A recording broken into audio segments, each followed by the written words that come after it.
Eu acho que Shakespeare faz um diálogo muito legal de como é que as revoluções, essas coisas sempre acabam com o banho de sangue dos inocentes.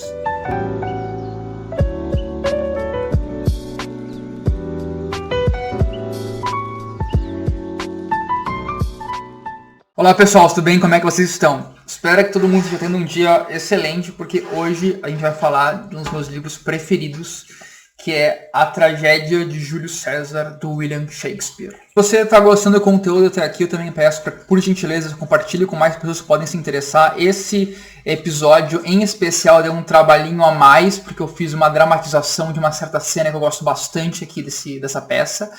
Também compartilha com os colegas, comenta. Se você já leu Shakespeare, o que você acha dessa peça? Se você gostaria que eu cobrisse alguma outra peça de Shakespeare, também comenta, por favor, deixa seu joinha. E se não está inscrito, se inscreve, por favor, também, que ajuda bastante o canal. A Tragédia de Júlio César, do Shakespeare, ela é uma história, uma peça sobre rebelião contra a tirania. Mas ela tem alguns pequenos twists, por assim se pode dizer, algumas reviravoltas. Porque ao mesmo tempo, ela dialoga com essa ideia da ambição e das revoluções.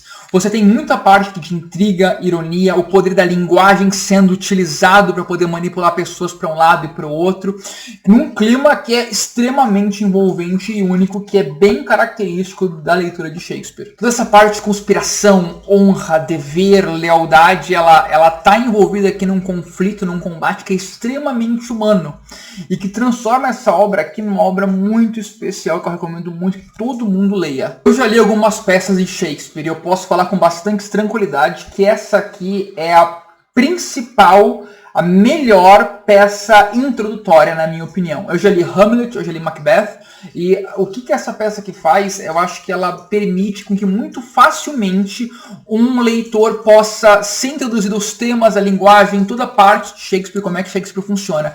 Muita gente tem medo de ler Shakespeare, porque eu entendo que é um clássico, meu Deus, eu nem sei como é que vai ser experiente ler Shakespeare, mas essa aqui, ela é muito simples, ela é muito acessível, eu não consigo deixar de estressar essa ideia de como é que é importante perder o medo, e se for começar, Júlio César, na minha opinião, é a melhor peça introdutória que existe para você ler Shakespeare. Eu não vou naturalmente ficar perdendo tempo aqui introduzindo, explicando quem é Shakespeare. Eu acho que todo mundo já sabe quem é Shakespeare. E todos os vídeos que existem sobre qualquer obra do Shakespeare também fala quem é Shakespeare. Shakespeare nada mais é do que, para Harold Bloom, o sol desse sistema solar que é o cânone ocidental de literatura. Então Shakespeare, ele, na verdade, é aquilo que mais influenciou toda a literatura ocidental e mais influenciou também a própria língua inglesa. E para ajudar a quebrar essa mística aqui, eu quero contar para vocês também uma coisa. Shakespeare, ele escrevia peças de teatro. Isso aqui é uma peça de teatro. Isso aqui tem só, basicamente, falas, tá? E ele escrevia para o povo. As peças eram peças populares. Então não tem nada aqui de super sofisticado e absurdo que as pessoas têm que ter medo na hora de ler. Escrevia pra gente como a gente, entende? E o que é legal é que o desafio da leitura do Shakespeare, da linguagem, ele só é realmente um desafio se você ler no original, que é o inglês, que é um inglês um pouco mais antigo. Essa tradução aqui, que é do José Francisco Botelho, tem uma linguagem super simples, super acessível e é bem tranquilo de ler. Essa edição que eu li aqui, ela foi editada pela Penguin Companhia. E ela custou R$20 na Amazon. Não estou sendo pago pela Amazon nem pela Penguin, tá? Mas o que é interessante aqui é que além da peça traduzida, você tem notas de tradução, você tem notas históricas contextualizando a obra, você tem uma introdução do tradutor e você também tem no prefácio, escrito por Harold Bloom, uma explicação também dos temas literários dessa obra e dessas particularidades dessa obra específica do Shakespeare. O que torna isso aqui os melhores custo-benefício que você pode ter possível na história da literatura. Se quiser ter, nossa, R$20, isso aqui, não consigo imaginar mais qualidade por real que você poderia conseguir. E para quem não sabe quem é Harold Bloom, ele trata-se de um dos maiores críticos literários do século passado, né, ele morreu recentemente, inclusive. Ele escreveu vários livros interessantes aqui. Tem o Extra Canon, que é o cânone ocidental de literatura, que tem alguns artigos, ensaios sobre diversos escritores, as influências dele. Ele também escreveu aqui Genius. Esse livro é bem interessante porque ele fala sobre 100 grandes mentes criativas da literatura, que inclui, por exemplo, Camões e Machado de Assis. E aqui também tem, óbvio, a invenção do ser humano, do Harold Bloom, que é sobre Shakespeare, e é um ensaio sobre cada uma das peças dele. Todas as peças estão contempladas aqui. Então aqui tem muita informação legal. Ele é esse velhinho aqui simpático. E aqui o ensaio que está traduzido aqui é o mesmo ensaio do Júlio César que se encontra aqui. Então você, digamos que tem ali um pedaço de um livro do Harold Bloom, que esse livro aqui eu acho que nem tem em português, nesse livrinho aqui, o que torna a oferta ainda mais irresistível. Qualidade, pessoal, qualidade. Isso aqui é pura qualidade, além do mais é uma peça curtinha. Você lê isso aqui em 1 dia, 2 dias, tranquilamente. Eu também tenho aqui uma edição dos trabalhos completos de Shakespeare, original em inglês, na qual eu faço o quê? O que eu gosto de fazer? Eu tô lendo uma peça em português, traduzida. Eu vou lá, eu leio uma cena inteira. Eu depois venho aqui e leio logo ela em seguida em inglês. Porque o inglês é um pouquinho difícil. Até para quem fala fluentemente inglês, o inglês shakespeariano, vitoriano, ele é um inglês um pouquinho mais difícil. Então o que eu gosto de fazer? Eu gosto de ter uma noção boa do que está acontecendo lendo a tradução, e depois eu vou imediatamente para o original. Se tiver dificuldade de entender alguma coisa, eu vou lá e comparo com a tradução, dou uma pesquisadinha, mas é bem bacana. E não tem segredo para ler isso aqui não, tá, pessoal? Literalmente, você pega na página 1, vai lendo até o final. Brincadeira. Como é que é a dica? Leia uma cena completa, vai na parte das notas do tradutor, leia as anotações dele sobre aquela cena. Se tiver coragem, tenta se aventurar no inglês e assim você vai indo, que você vai realmente conseguir se aprofundar com bastante qualidade nesse livro aqui. Importante, muito importante. Você nunca lê um livro clássico começando pela introdução, pela palavra do tradutor ou pelo prefácio, nada disso. Por quê? Porque é o seguinte, a gente, vamos ser bem sinceros, nós não conhecemos tão bem assim literatura estrangeira clássica. Se eu te falar Jane Eyre, você não sabe a história inteira de Jane Eyre, provavelmente, sabe? Se eu te falar de Shakespeare, se eu te falar de qualquer livro, embora Júlio César seja uma história um pouco mais, por assim dizer, conhecida por ser um personagem histórico, se eu falar de Macbeth, você não sabe a história inteira de Macbeth. Essas introduções para livros clássicos, eles gostam muito de falar do livro inteiro. Então, eles dão spoilers do final, do meio e tudo mais. Se você não se importa com spoilers, tudo bem, mas eu acho que existe um certo charme, existe uma coisa positiva em você se aproximar de um livro e você ter a história desvelada para você, como se você fosse, às vezes, o primeiro espectador. Isso é uma coisa muito, muito, muito incrível. Então eu sou meio contra você ler essas introduções, porque elas dão uns spoilers do final, fulano mata fulano, tudo mais, fica meio, meu Deus do céu, eu não sabia que isso ia acontecer, embora a gente saiba a história de Júlio César. Se você lembra do ensino fundamental, talvez, e ensino médio. Mas essa aqui é a dica. Deixa para ler a introdução, o prefácio do Harold Bloom no finalzinho só. Uma coisa legal é como esse livro é muito barato, eu me dei o trabalho de destruir ele. Eu escrevi, eu anotei tudo que eu podia anotar, que eu achei que ia ser interessante. Eu tenho anotações aqui em, digamos que todas as cenas, basicamente, tem versos que eu anotei, temas que eu fiz, partes que eu gostei mais, eu meio que fui ali destruindo o livro. Isso é uma coisa que eu posso fazer com isso aqui, porque isso aqui é baratinho, eu nunca faria com esse cara aqui. A gente, quando se fala em ler Shakespeare, em ser uma peça de teatro, acha que você não deveria ler a peça, você deveria assistir uma encenação. Eu vou falar que eu discordo um pouco. Eu, por exemplo, li já Hamlet, e eu assisti algumas peças, eu odiei todas as peças que eu assisti, mas Hamlet é a minha peça preferida escrita por Shakespeare, a que eu acho mais incrível, mais inesgotável. Qual que é o ponto? Quando você lê uma peça de teatro, você tem a oportunidade de criar na sua mente a sua peça. Você pode escalar os atores que você quiser, você pode ler as palavras com o tom que você achar que vai ser mais legal, você pode exercitar isso porque é inesgotável, tá? Você pode ler várias vezes, ter várias interpretações. Isso é uma coisa muito, muito bacana. Então, por exemplo, você pode ver às vezes uma peça dirigida por uma pessoa, ela tem uma visão sobre essa peça, e você pode ver essa peça dirigida por outra pessoa, e elas têm tonalidades, interpretações diferentes. Faz parte do jogo. Então você tem a oportunidade aqui de criar a sua. Eu acho também uma experiência muito legal. Então recomendo super vai lá, lê com calma. Não tem, por exemplo, nada que cita que a pessoa falou tal coisa com raiva ou falou tal coisa de forma irônica. Você meio que entende pelo subtexto, você entende por como o texto é construído e você pode colocar mais ou menos ênfase na sua mente nas coisas. Então quem tem imaginação boa vai se divertir muito. Quem tem imaginação mais ou menos, faz um esforçozinho que vale a pena. A trama desse livro é sobre o assassinato de Júlio César. Então não tem muito o que explorar aqui em relação ao que acontece. Objetivamente, essa peça é muito simples. Ela é literalmente referente à conspiração que matou o César e o que acontece logo em sequência. Qualquer pessoa que saiu da quinta série do Fundamental conseguiria explicar isso, o que aconteceu mais ou menos, sem precisar ter lido. Mas o que é legal aqui é a forma com que essas coisas são costuradas e conduzidas. E até uma forma errada, na minha opinião, de você ler aqui, você buscando só examinar um contexto histórico, tentar entender a história per se. A história não é tão importante. O que é importante são as questões que ela te levanta. Porque você vai ter aqui a situação que é a seguinte, que é o dilema do Bruto. Que é, o que você faria se o melhor amigo seu, que se fosse o seu pai, o que você faria se ele estivesse se tornando um tirano? Você sacrificaria ele para salvar a sua cidade? Você faria algo para preservar a liberdade e as instituições que você ama do governo? Se para fazer isso você tivesse que se livrar ou eliminar uma pessoa que você ama, a pessoa que você ama estivesse pondo essas coisas que você também ama em risco, o que você escolheria? Você aceitaria a oportunidade de derrubar um tirano se esse tirano fosse seu pai que você ama, que confia em você? E é isso que atormenta o protagonista dessa peça, que é o Marco Bruto. Embora a peça se chame A Tragédia de Júlio César ou só Júlio César, a verdade é que ela poderia se chamar A Tragédia de Bruto. O nome Júlio César está na estampa porque é o personagem histórico mais conhecido, ele chama mais atenção.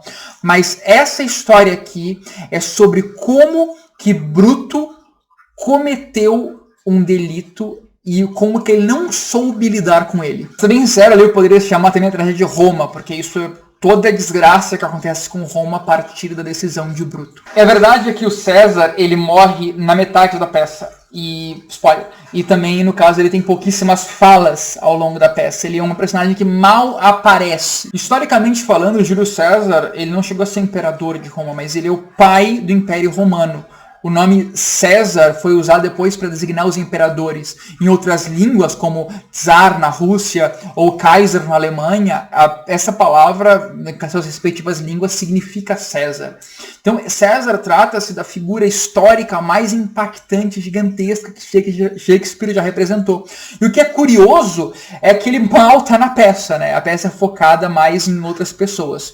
Inclusive, o César é apresentado como uma figura levemente decadente e um pouquinho ambígua na peça. César, por exemplo, se refere a si mesmo na terceira pessoa, ele é um pouquinho surdo, ele tem alguns momentos que se percebe uma malevolência tirânica, em outros ele exprime uma autoridade e poder muito grande. Então você vê que é uma figura muito difícil de você tentar entender e representar. Eu acho muito legal como que nos momentos de brilho dele, ele brilha realmente muito intensamente. Se eu fosse igual a vós, talvez me movesse, mas súplicas não movem quem jamais suplica.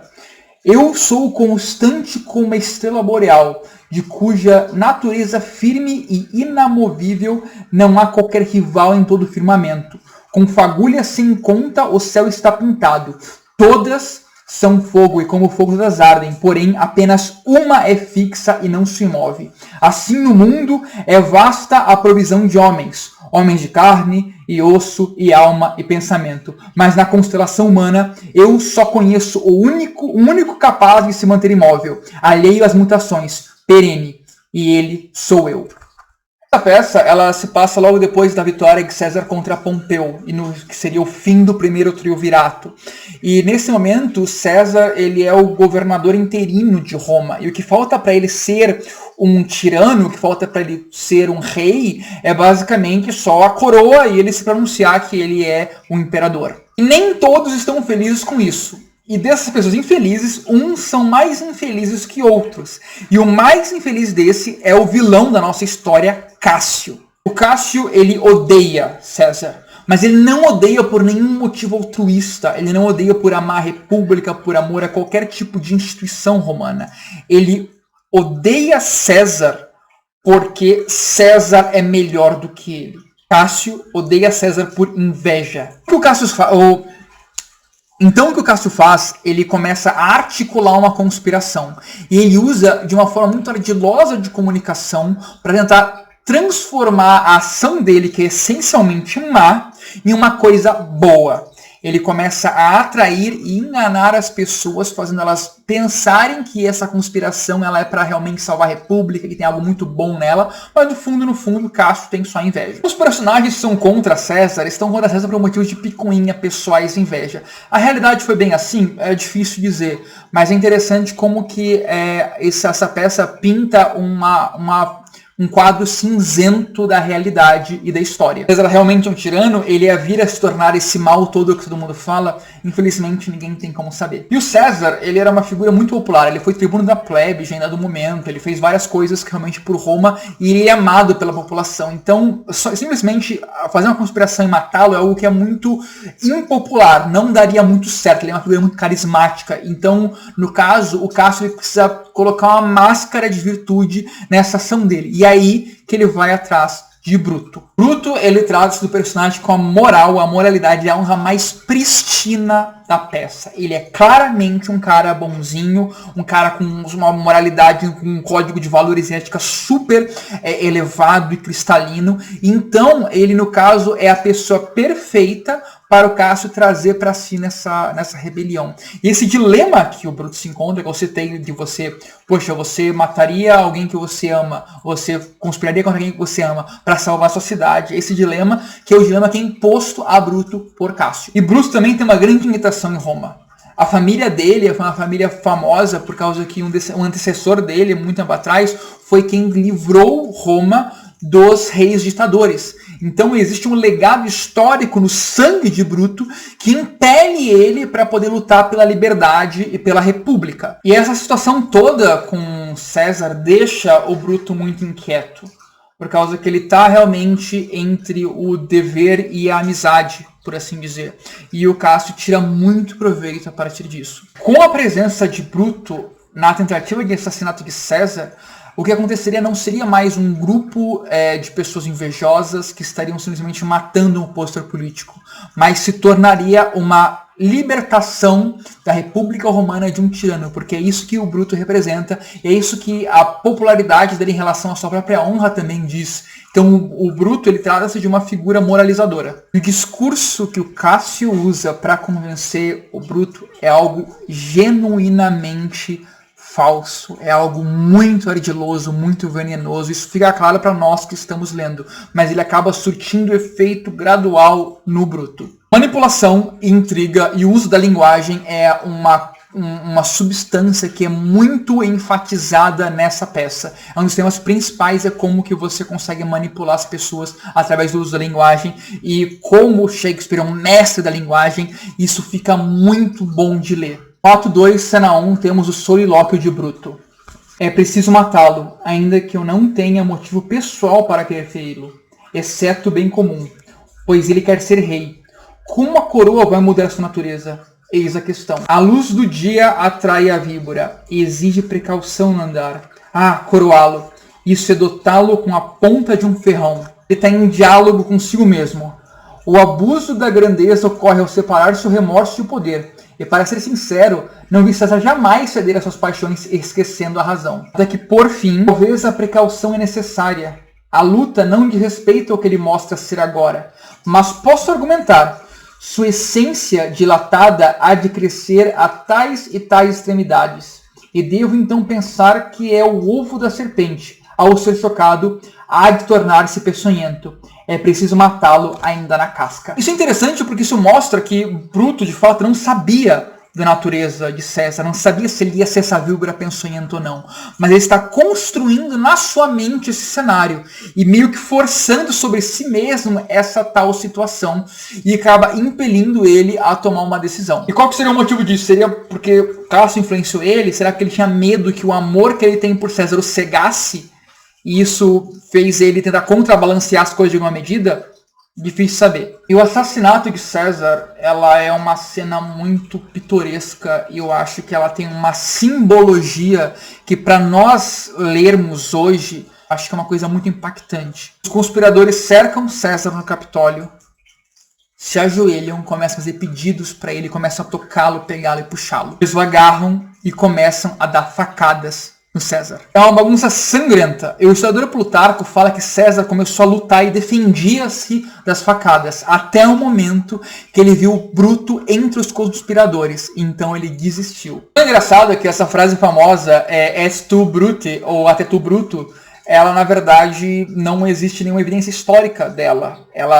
A primeira aparição dela é nessa peça do Shakespeare. Então a gente pode dizer que essa mitologia que surgiu desse encontro deles, ele fala, "Até tu, Bruto, meu filho, pá", sabe? Isso na verdade quem criou foi Shakespeare. E foi tão poderoso na cultura que tornou-se algo que faz parte do imaginário popular. Nos arquivos históricos diz que foram 23 facadas. Shakespeare diz que foram 33. Mas eu quero que você imagine num congresso, na política que a gente vê às vezes na TV, uma coisa como essa acontecendo. Alguém sendo simplesmente mutilado, esfaqueado ao vivo na frente de todo mundo. E ninguém tentou ajudar o César. Foi literalmente um banho de sangue horrendo. E dizem também os historiadores que até mesmo o próprio... Foi tão bizarra a situação, foi tão absurda, que até mesmo o próprio Bruto chegou a cortar a própria mão enquanto estava nessa brincadeira de esfaquear ali, de tão brutal e selvagem que a situação foi como um todo. E aí que alguma coisa muito engraçada acontece.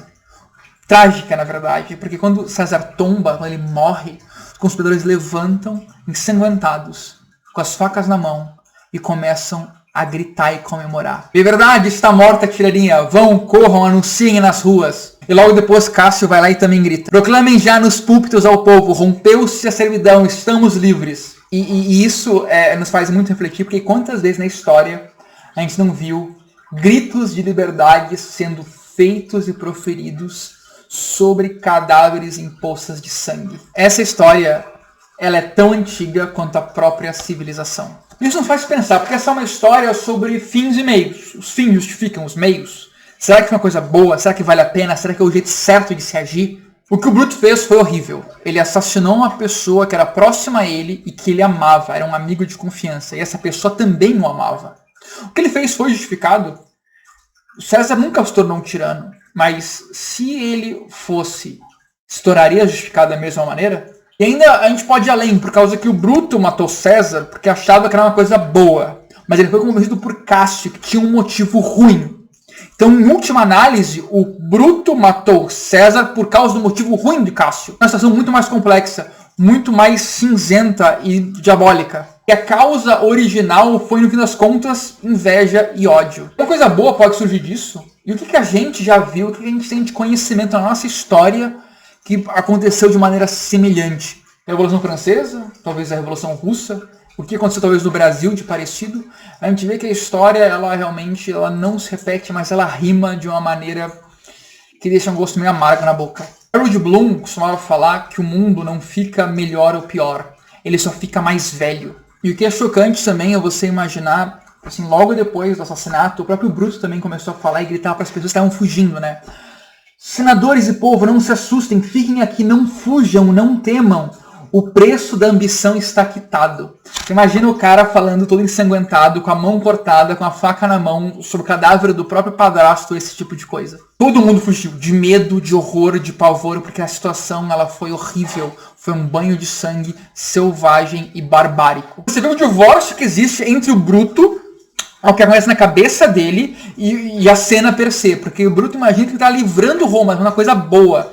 Ele fala, meu Deus, pessoas, por que vocês estão fugindo de medo de nós? Vejam só, nós estamos aqui fazendo um bem para a cidade, salvando vocês, não temam.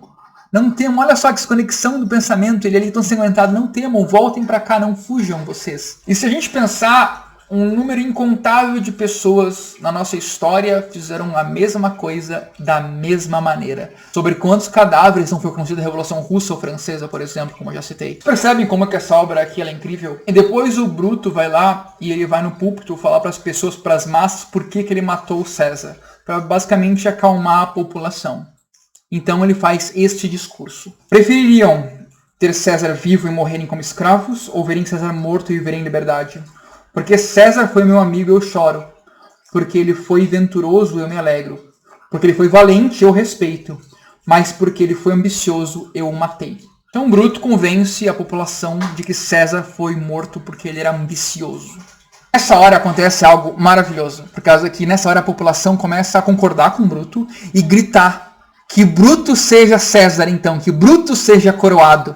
Então você vê que o Bruto fez tudo aquilo para que não existisse tirano rei, não houvesse a coroação de César, e a própria população que ele queria salvar, depois da explicação dele, começou a falar que ele fosse César, ele fosse coroado. Então você vê a desconexão entre a ideologia de Bruto e a vontade das massas, o que é alguma coisa muito também frequente quando a gente percebe das ideologias das elites políticas com que as pessoas de fato querem, desejam e valorizam. Lendo Guerra e Paz, recentemente do Lev Tolstói, ele faz uma crítica sobre os grandes líderes, né? Ele não acredita em grandes líderes, não acha que na verdade as sociedades são mudadas por pessoas como César ou Napoleão, enfim.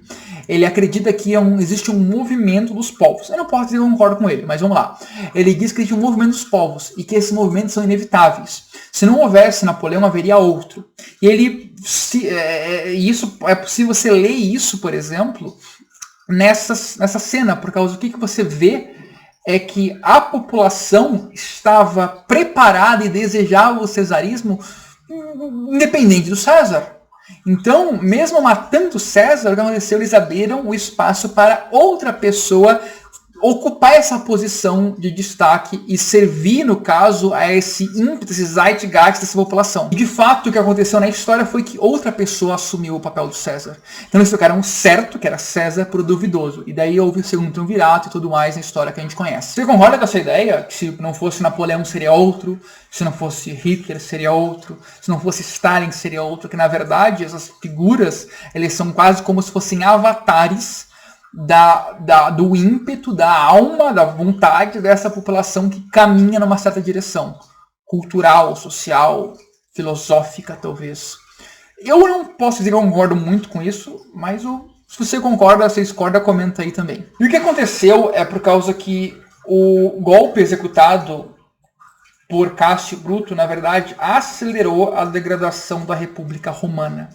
Porque rapidamente esse vácuo de poder do César foi preenchido por outras pessoas que também eram influenciadas por ele e que acabaram levando adiante essas ideias de império, como no caso a gente vê por Marco Antônio e Otávio Augusto. Então agora é hora de falar do Marco Antônio. Ele aparece na peça antes como um lacaio do César, um bufão, meio hedonista, meio bobalhão, ninguém leva ele muito a sério. Né? E ele estava no Capitólio antes do assassinato, só que ele foi removido por uns conspiradores que eles tinham medo do Marco Antônio. Então quando ele retorna e ele vê a cena, ele conversa com os conspiradores e concorda em não acusá-los de nada. E é aí que a brincadeira começa. Então ele vai lá e ele vai fazer um discurso no púlpito no funeral do César. Eu sou obrigado a dizer que o Marco Antônio ele começa a roubar todas as cenas a partir de agora, que os solilóquios dele são excelentes. O solilóquio dele dos cães da guerra, sobre vingança, é inacreditável, é de arrepiar. E inclusive tem alguns filmes, algumas interpretações que colocam o Marco Antônio como se fosse o personagem principal, o que eu discordo. O personagem principal, na minha opinião, é essa história do Bruto, da ascensão e queda do Bruto. Mas o Marco Antônio, pra você ver como o Marco Antônio ele realmente é um personagem de elevado destaque. Embora ele tenha aparecido servil e concordando com os conspiradores nessa promessa dele, esse solilóquio dele de cães da guerra mostra todo o ódio que ele estava sentindo e como é que ele amava e tinha uma lealdade fervorosa a César e que ele ia fazer de tudo para poder vingar o César. Então você percebe que coisas incríveis vão acontecer a partir dali. Você vê que o Marco Antônio não se trata de um cara só cabeça quente, de ódio, não um cara só de violência. Ele é inteligente, ele é ardiloso e ele vai usar as mesmas ferramentas de manipulação e articulação que o Cássio usou sobre o Bruto na população de Roma. Porque é o que ele tem que fazer, ele tem que instigar a população de Roma a se rebelar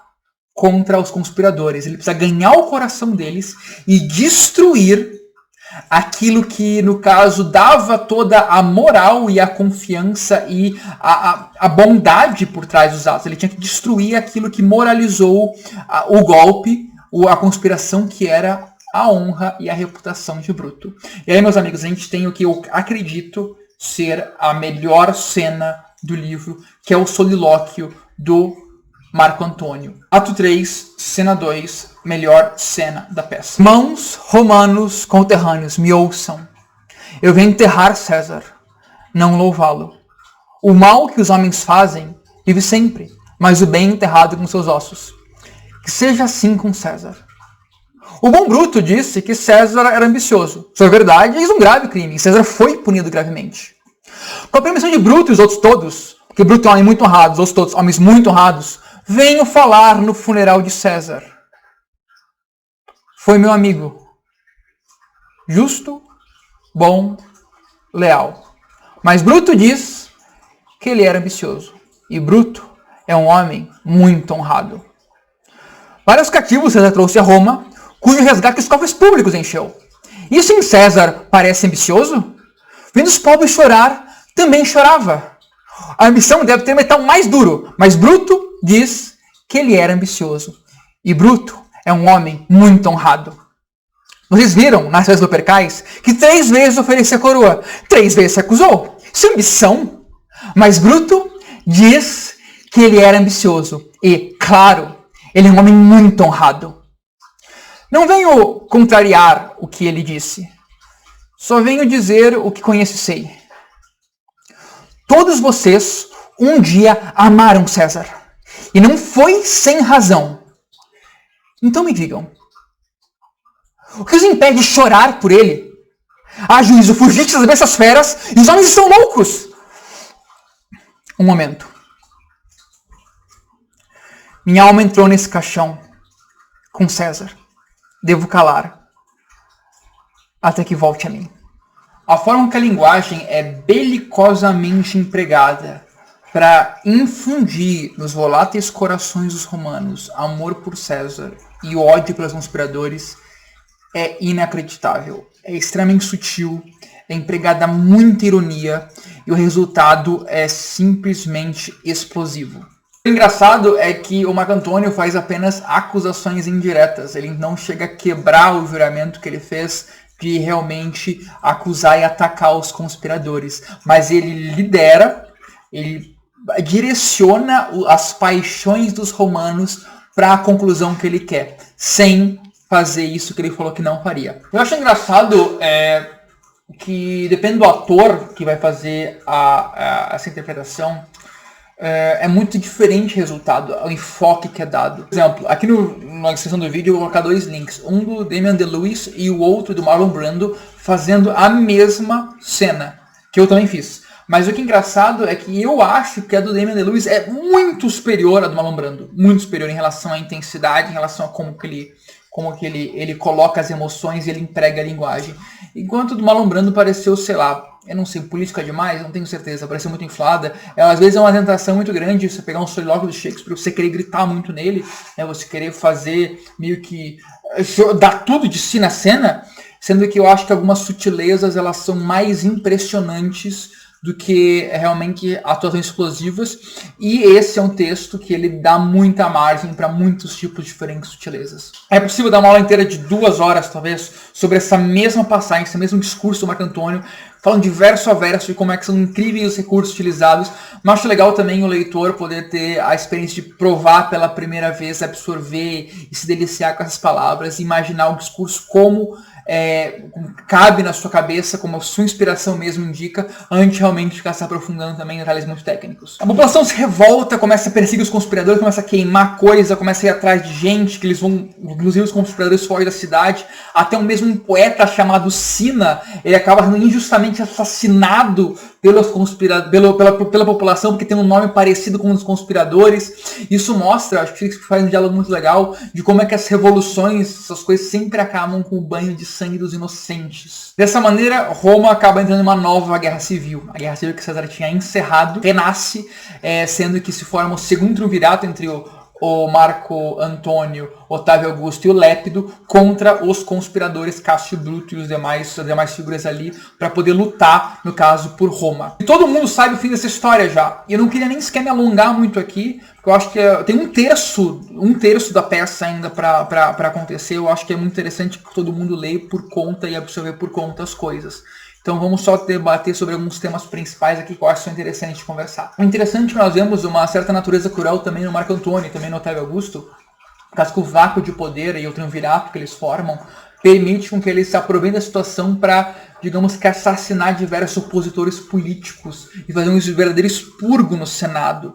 Então você vê, de certa maneira, que, embora você tivesse com César um risco em potencial da tirania, ele foi eliminado. Quem veio logo depois dele não demorou nem um pouco para já também fazer o seu próprio banho de sangue, tirar os seus próprios inimigos e começar a exercitar essa tirania que os outros temiam. Então você vê como esse certo por duvidoso, nessa aposta realizada, os conspiradores perderam feio. Eu acho legal esse arco do personagem do Bruto, por causa que ele, embora tenha feito uma coisa que ele achava que era boa, fez por motivos errados, e essa culpa começa a incomodar ele gradativamente. Ao longo da peça ele tem muitos problemas para dormir, você percebe isso. Então você vê como ele está constantemente lutando contra o coração dele, né? E é engraçado que, em última análise, foi o próprio Bruto que acabou assassinando a República, porque com a morte do César e o que aconteceu depois em relação ao Triunvirato e o próprio Otávio Augusto, que se tornou imperador, foi o fim da República. Então o que o Bruto fez foi acelerar esse processo e colocar outra pessoa, não a que ele amava, mas a que acabou no final das contas sendo responsável por sua própria morte, né, no poder. É legal que isso coloca aquela velha máxima, né, dos fins justificam os meios, como sendo uma grande mentira. Porque percebam o que o Bruto fez, percebam as coisas que aconteceram. É aquela questão, você faria uma coisa dessas? Eu não faria. Mas muitas pessoas na história fizeram exatamente isso. Uma cena pra mim muito marcante, ela é na cena 3 do ato 4, na qual o Bruto ele aparece antes de uma grande batalha que vai acontecer contra o segundo triunvirato. Ele parece muito cansado, exausto.